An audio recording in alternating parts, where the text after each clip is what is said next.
Hi guys, welcome back to our channel app tutorial. In this video, I'm going to be showing you guys on how you can redeem codes in Steam. So guys, if you're trying to redeem codes in Steam but you don't know how to do so, then this video is for you. So let's get right into it without any delays. So after you have opened Steam, all you need to do is log in. As you can see, I have already logged in.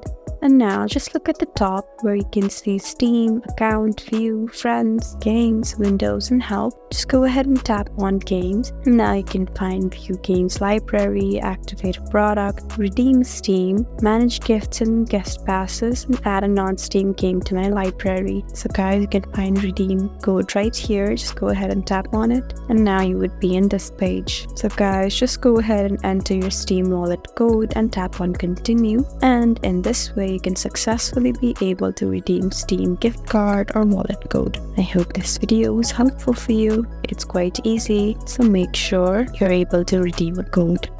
If you found this video helpful, please leave us a like and drop us a comment down below. And if you want more helpful videos like these, then please subscribe to our channel. We'll see you again next time. Thank you for watching.